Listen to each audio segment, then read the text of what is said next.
2025 yılında Hoca Efendi 20 yaşında olsaydı hangi kitapları okurdu diye bir soru aklıma geldi. Bu benim aklıma gelen bir soru. Ben de bunun üzerine biraz çalışmalar yaptım. İşte o çalışmamı sizlerle paylaştım.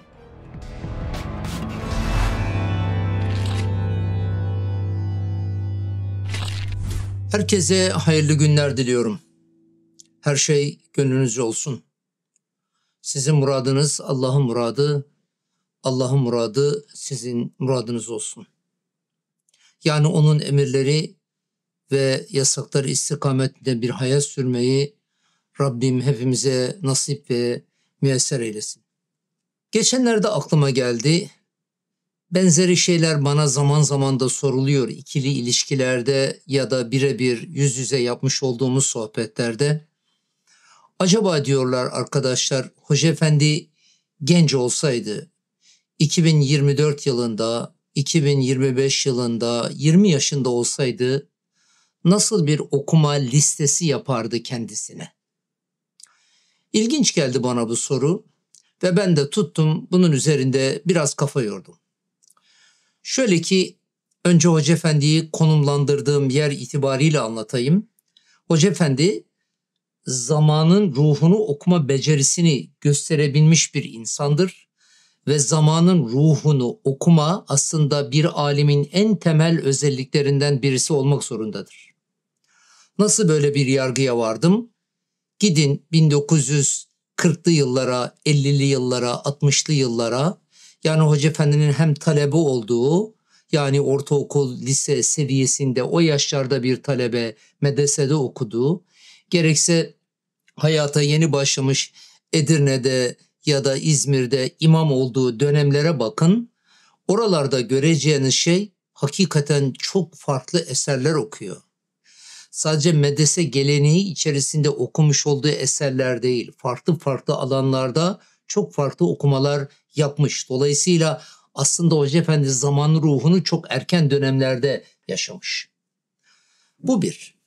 İkincisi, ömrü boyunca hem geçmiş dönemin klasiklerini okumuş çeşitli alanlarda hem de içinde yaşamış olduğu zamanın şartlarını derinden derine anlamaya yönelik ciddi bir çaba da göstermiş.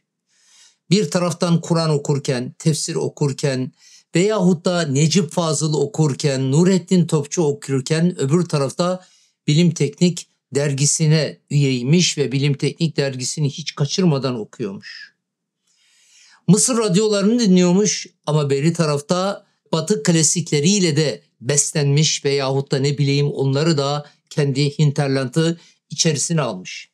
İşte aslında bu özellik, bu kuşatıcı özellik aslında Hoca Efendi'yi sadece İslami bilgilerle değil, dini bilgilerle değil, sair alandaki bilgilerle de donatmış ve bu donanmaya bağlı olarak da hikmetle konuşabilen nadir insanlardan birisi yapmış kendi çağı içerisinde.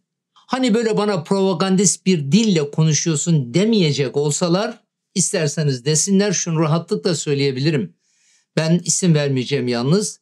Yetişmiş olduğum evde, hanede bir sürü Türkiye çapında meşhur olmuş vaizlerin kasetlerini dinlerdik babamla, annemle beraber. Fakat Hoca Efendi'nin kasetleri bir başka cazibe unsuruydu benim için. Neden? Çünkü orada anlatılan şeyler çok farklıydı.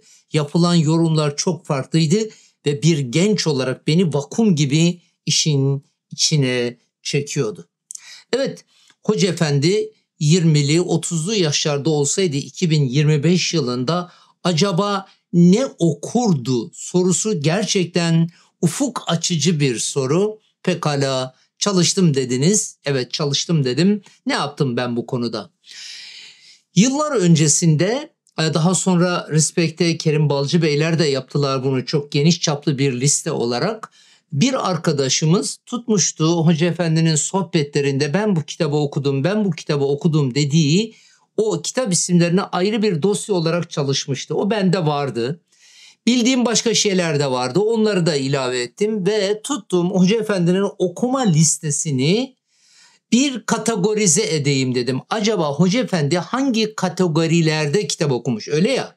Madem ki biz onu örnek alarak ya da model alarak bir okuma listesi yapacağız, önce o kategorileri bir belirleyelim dedim. Ben şahsen bunun en önemli bir nokta olduğunu düşünüyorum. Kategoriler belli olursa onun altını doldurmak çok rahatlıkla kolay olabilir. Gerek o kitaplardan, gerekse daha sonraki dönemlerde yazılmış olan kitaplardan, ister Türkçe teliflerden veyahut da tercümelerden, isterseniz sahasına göre Almancasından İngilizcesine varıncaya kadar o kategorilerdeki klasikleri ya da en ön plana çıkmış olan kitapları kendimiz belirleyebilir ve bir liste yapabiliriz.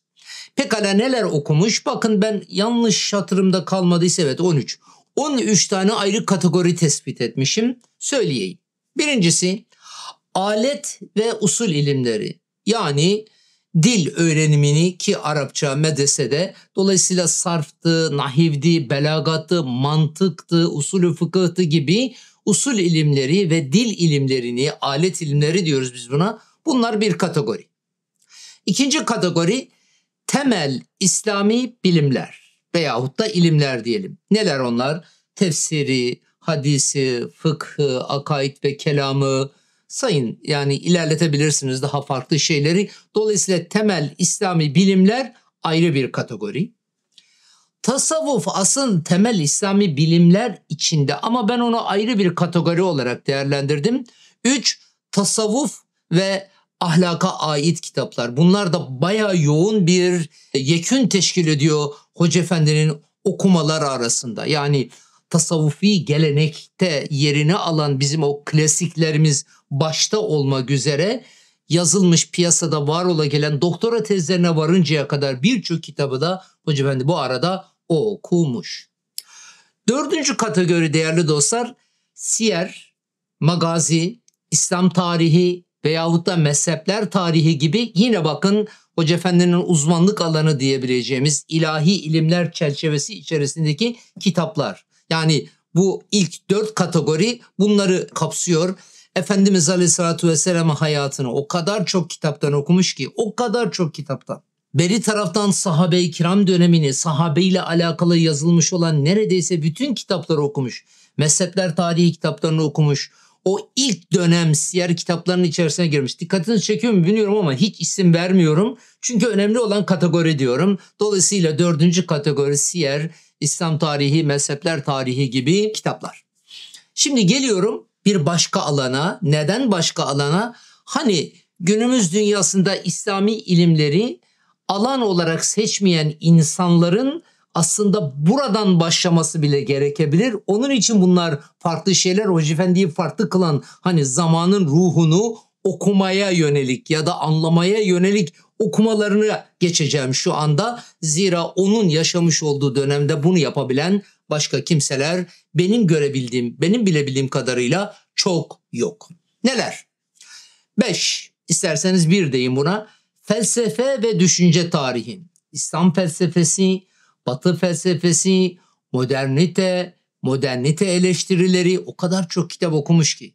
Ben hatırlıyorum, diyor ki 1967 yılında Kestane Pazarı'nda o tahta kulübeciğinde kaldığında sabahlara kadar kitap okurdum. Şöyle yatardım 200 sayfa, yanıma dönerdim 200 sayfa, bu tarafa dönerdim 200 sayfa, bir gecede 600 sayfalık kitabı bitiririm dediğini kaç defa biliyorum. Yani sadece bir pozisyonda arka arkasına 200 sayfalık kitap okuyabilen bir insandan bahsediyorsunuz. Ve o kitapları, yani o benim biraz önce bahsettiğim o felsefe ile alakalı, Batı felsefesi, İslam felsefesi ile alakalı kitapların birçoğunu da zaten o Kestane Pazarı'nda kaldığı yıllarda okumuş. Bir diğer kategori arkadaşlar tarih ve medeniyet. Osmanlı tarihini okumuş, insanlık medeniyet tarihini okumuş, İslam dünyasındaki dönüşümleri okumuş. Yani İslam tarihini sadece sahabe-i kiram dönemine has kılan bir şekliyle değil ya da Efendimiz dönemine has kılan şekliyle değil. Asr-ı Saadet diyoruz ya, ondan sonra günümüze gelinceye kadar, yani Emevilerden Karahanlılara, Eyyubilerden Babillere varıncaya kadar o kadar yoğun okumalar yapmış ki. Bir diğeri siyaset, sosyoloji ve toplum eleştirisi diyebileceğimiz kategorideki kitapları okumuş. Mesela cemiyet cemaat ilişkisiyle alakalı okuduğu kitaplar var. Mesela cemiyet ve medeniyet ilişkisiyle alakalı okuduğu kitaplar var. Toplumsal dönüşümlerin nasıl olduğu ve onların getirileri götürüleriyle alakalı okuduğu kitaplar var. Modernleşme sorunlarıyla alakalı okuduğu kitaplar var. Dolayısıyla sosyoloji ve siyaset derken böyle geniş bir perspektif çizmiş, okumuş olduğu kitaplarla kendi zihin dünyasında. Bir başkası değerli arkadaşlar edebiyat, şiir ve isterseniz estetik diyebiliriz buna. O kitapları okumuş. Mesela divan edebiyatını çok iyi okumuş. Mesela halk şiirini çok iyi okumuş, o divanları. Modern Türk edebiyatını okumuş, Batı edebiyatını okumuş. Okuduğu o kadar çok roman, o kadar çok hikaye var ki dolayısıyla bu da ayrı bir kategori olarak ele alınmalı. Edebiyat, şiir ve estetik. Bir başka önemli kategori, dokuzuncusu, Batı klasikleri ve modern Batı düşüncesi. O döneme göre, yetişmiş olduğu, okuduğu döneme göre diyorum, modern Batı düşüncesini de okumuş. Shakespeare'inden Rousseau'suna varıncaya, işte ne bileyim Kant'ından Voltaire'ine varıncaya kadar, Hugo'sundan Sartre'ına, Dostoyevski'ne varıncaya kadar o kadar çok Batı klasikleri okumuş ki dolayısıyla bugün için hani o Binbir Temel Eser diye bir zamanlar Tercüman Gazetesi vermişti bizim çocukluğumuzda ya da gençliğimizde. O eserleri özetlerinden değil, kendilerini bizatihi altını çize çize, yazarıyla dövüşe ya da cedelleşe okumuş. Bir diğeri Doğu klasikleri ve Hint edebiyatı. Hani size garip gelebilir ama Mevlana'dan Sadi'ye, Hafız'dan Cami'ye, Firdevsi'den Attar'a, Muhammed İkbal'e varıncaya kadar zaten vaazlarında da yapmış olduğu alıntılardan ya da sohbetlerinde yapmış olduğu alıntılardan biz bunları biliyoruz. Bir başka kategori modern Türk düşüncesi ve aydınlarını okumuş.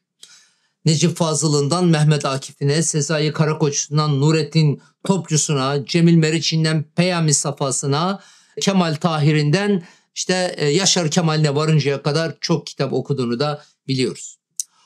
Popüler tarih bir başka kategori bu. Popüler tarih ve romanları da okumuş biliyor musunuz? Yani romanlaştırılmış tarih anlatılarını okumuş Hoca Efendi. Bir başka şey savaş hatıralarını okumuş. Mesela Hitler'in Kavgam kitabını bel fıtığından rahatsız olduğu dönemlerde okuduğunu söylemişti. O koca ciltleri, biyografi kitaplarını çok okumuş ve bize de tavsiye ederdi, bunları okumamızı isterdi. Son kategori mütefekkir portreleri ve fikir antolojileri diyebileceğimiz otobiyografilerin yazıldığı, hatıratların yazılmış olduğu kitaplar ki özellikle tavsiye etmişti. Mahatma Gandhi'nin kitaplarından Aliye İzzet Bogaviç'in hatıralarına varıncaya kadar mutlaka okumamızı istemişti. Evet, İslam alimlerinin biyografilerini, mücedditlerin biyografilerini, filozofları, edipleri hepsini okumuş. Şimdi aslında bu 13 tane kategori benim şahsi çalışmamda ortaya koymuş olduğum şeyler. Daha başka kategori başlıkları ya da alt kategoriler tabii ki eklenebilir. Hatta isim dikkatinizi çekiyorum. İsim onlar belirlenebilir. Bunlar bizim için bir yol haritası da olabilir. Zaten ben onun için bunu konu yapıyorum. Şimdi bizler bugün hizmet gönüllüsü olan, hizmet insanı olan, Risale-i Nurlardan pırlantalara, Çağlayan yazılarından hizmet medyasına, vaazlardan tefsir ve hadislere, oradan akademik ve kültürel kaynaklara varıncaya kadar çok alabildiğine geniş bir bilgi okyanusuyla karşı karşıyayız ve onun içerisinde yüzüyoruz tabiri caizse. Hele şu yurt dışında yaşayan genç kardeşlerimiz, bu 20'li 30'lu yaşlarda olan insanlar bilmiş oldukları ikinci bir ana diliyle, ana dili gibi konuştukları başka diliyle okuyabilecekleri o kadar çok kitaplar var ki dolayısıyla ne oluyor? Okyanus genişledikçe genişliyor. Biz Karadeniz'de yaşıyorduk, Marmara Denizi'nde yaşıyorduk. Onlar şu anda o bildikleri 3 dille 4 dille belki Atlas Okyanusu'nda yaşıyorlar, Pasifik Okyanusu'nda yaşıyorlar, Hint Okyanusu'nda yaşıyorlar. Dolayısıyla zihnin ve zamanın sınırlı ama beri taraftan kaynakların ve alanların alabildiğine sınırsız olduğu, sonsuz demeyeceğim, o literatürdeki anlamından hareketle sınırsız olduğu bir yerde bizim mutlaka bir şeyler yapmamız lazım. Yani bir kategoriler oluşturmamız lazım.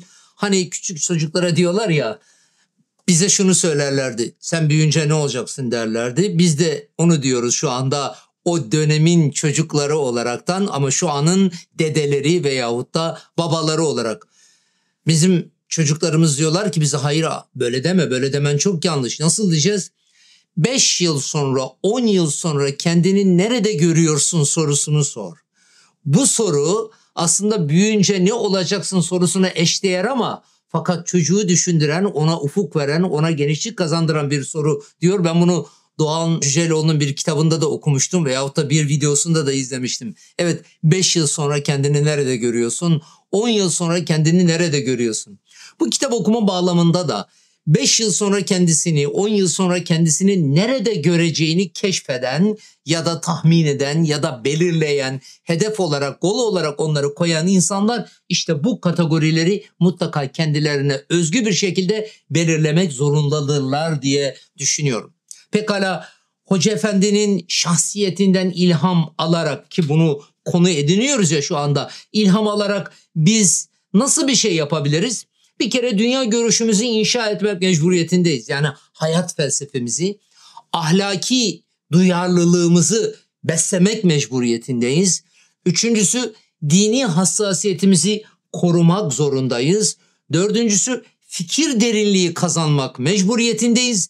Beşincisi tabiri caizse bir medeniyet ve kültür okur yazarı olmak zorundayız. Yani sadece kendimizi haslar dünyamızda değil, kendimizi öyle dar bir alana kapatmamamız gerekiyor. Bir medeniyet, madem ki 2 dil biliyoruz, madem ki 3 dil biliyoruz, madem ki şu anda artık tercümeler gündemde, madem ki ChatGPT ile her şeye anında ulaşabiliyoruz, tercüme bağlamında söylüyorum. Öyleyse ne yapacağız? Medeniyet ve kültür okuryazarı da olmak zorundayız. Pekala bu konuda kitaplar neler olabilir? Ben şahsen hani kendi ilgi alanım itibariyle aslında hani o fikir dünyamızı belirleme, omurgamızı bir şekilde çatma, öyle derler bizim Tavşanlı'da, çatma adına, dini ilimler adına birkaç şey söyleyeyim. Kur'an-ı Kerim ki bu 13 tane kategorinin ilk 4'ünü kapsıyor bu. Kur'an-ı Kerim, sünnet, beri tarafta siyer ve tasavvufi eserleri kapsıyor. Bir kere bunlar adına bir mutlaka liste yapmamız lazım. Bir Kur'an-ı Kerim meali, beri taraftan hakikaten cami, 1-2 tane Kur'an-ı Kerim tefsiri okumak zorundayız.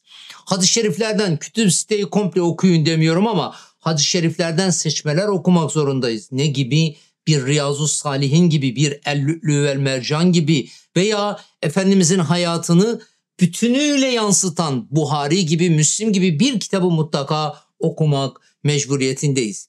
Beri taraftan Gazali'den Mevlana'ya, Muhasibi'den İmam-ı Rabbani'ye, Kuşeyri'den Yunus Emre'ye, Ataullah İskenderani'den ne bileyim Niyaz-ı Mısri'ye, hatta Alvar İmamı'na varıncaya kadar tasavvuf ve irfan çizgisinde olan kitaplara da müracaat etmeliyiz. Yani bunları mutlaka koymalıyız. Tabii ki Üstad Hazretleri'nin kitapları, Hoca Efendi'nin Pırlanta serisi ve bazıları Mamteli sohbetleri, bunlar da bizim okuma perspektifimiz içerisinde olmak zorundadır. Diğer kategoriler ne olacak? İşte dediğim gibi insanlar kendilerini nerede görüyor ise şayet bir 5 yıl, bir 10 yıl sonra ona göre bir liste çıkarmak zorundayız. Okumalar, izlemeler, dinlemeler mutlaka yapmak mecburiyetindeyiz. Şöyle bağlayayım. Ben şahsen Hoca Efendi'nin bize şu kitapları okuyun diye hani o listeden bahsettim ya, bir kütüphane listesi bıraktığına kani değilim. Hoca Efendi bize her şeyden önce bir okuma ahlakı ve bir hikmet modeli bırakmış. Ve buna göre kitap okuma biçimi, meselelere ele alış keyfiyeti ve uslubu, Kur'an ve sünneti çağın idrakine hitap edecek, yansıtacak şekilde yorumlama becerisi hepimizin önünde bir hedef olmak mecburiyetindedir diye düşünüyorum. Öyleyse şu ölçüleri verebilirim. Ben bütün bu kitapları okuyacağım. Hayır, böyle bir hedef bence çok gerçekçi değil. Evet, böyle belirleyebilirsiniz ama bunu hayata taşımak mümkün değildir. Yani idealizmle realizmi birbirine karıştırmamak lazım. Ben bu kitapların hepsini okuyayım, bir ideali olabilir ama demin dedik ya, zamanımız sınırlı, kaynak alabildiğine bol. Dolayısıyla biz o sınırlamayı kendimiz yapmak mecburiyetindeyiz. Ve burada ihtiyaç olanı okumanın ben şahsen daha doğru olduğu kanaatindeyim. Derin okumalar yapmak, hatta müzakereler yapmak karşılıklı çok okumaktan çok daha doğrudur. Ve en önemli noktalardan bir tanesi ise ne biliyor musunuz? Okuduklarımızı hayatla test etmek mecburiyetindeyiz. Hayata geçirmek zorundayız. Zira yaşanmayan bilgi unutulmaya mahkumdur. Yabancı dil için söylerler, yabancı dil nankördür derler. Neden? Çünkü konuşulmadığında unutulur yabancı dil, sonradan ölen. Aynen öyle de eğer biz okuduğumuz kitapları hayatımıza taşımıyor isek şayet, onlarla bir şekilde hemhal olmuyor isek veyahut da onları birbirleriyle müzakere etmiyor isek, inanın onları unutmaya mahkumuz demektir. Bir hatıramı anlatayım. Hoca ben yanında talebeyiz. Aynı salonda birlikte kaldığımız bir arkadaş vardı. İsra suresinin 2. sayfasının başında bir ayet-i kerime var. O ayetin yorumu oldukça önemlidir. Onun üzerine çalışmış. Gece biz yatacağız, uyuyacağız artık. İkimiz yatıyoruz o salonda. Tuttu bana o İsra suresinin o ayeti söyledi. Sonra da bunun yorumunu biliyor musun sen dedi. Bilmiyorum dedim. Bak ben sana anlatayım dedi. Gecenin 1 saat, 1,5 saatimi aldı. Böyle uykulu gözlerle onu dinledim. Benim de o an itibariyle hiç ilgi alanıma giren bir mevzu değildi. Ama o onun üzerine çalışıyordu. Sonra bitti. Tabiri caizse benimle dalga geçer gibi ne dedi biliyor musun? Ahmet Hoca dedi gecenin bu saatinde ben sana bunu niye anlattım biliyor musun dedi. Niye dedim? Bunun dedi aklımda kalması için dedi mutlaka biriyle paylaşmam lazımdı işte onun için dedi. Yani tabiri caizse seni kobay olarak kullandım dedi. Hakkın varsa helal olsun. Ben de o zaman bayağı bir hem gülmüştüm hem kızmıştım. Ne yapacaksın? Geçti zaten. Ama bir şeylerin bakın en azından şeyini biliyorum. İsra suresi 2. sayfanın ilk ayeti, onun muhtevası da aklımda. Ama burada şimdi çok uzun gitmesin diye anlatmıyorum. Hakikaten böyle bir şey yapmıştı. Evet, yaşanmayan, anlatılmayan, hayata tatbik edilmeyen bilgi mutlaka unutulmaya mahkumdur. Gençler dedik, madem ki 20-30 yaş arasını muhatap aldık, o zaman şöyle diyeyim. Bu çağın gençleri olarak sizlere düşen, bizlere demiyorum artık, biz alabildiğine ihtiyarız. Ruhumuz genç ama fakat alabildiğine ihtiyarız. Benim dedemin bir lafı vardı. Allah gani gani rahmet eylesin. Öfke var, derman yok derdi. Aslında öfke var da bir şeyler yapalım diyoruz da fakat biyolojik bedenimiz bize onu yapmaya koymuyor maalesef. Dolayısıyla bu çağın gençleri olarak sizlere düşen, hadi bizi de genç olarak kabul ediyorsanız bizlere göçen, Hoca Efendi'nin okuma mirasını, o listeyi evet takip etmekle beraber esas önemli olan çağın ihtiyaçlarına göre bunu yeniden yapılandırarak, sürekli inkişaf ettirerek, yeniden inşa ederek okuma listeleri yapmak ve onu okumaktır, hayatımıza mal etmektir. Allah ömrünüze bereket versin gençler. Allah okumalarınıza derinlik ihsan eylesin gençler. Ve Allah hizmetlerinize ışık olsun gençler. Selam ve dua ile.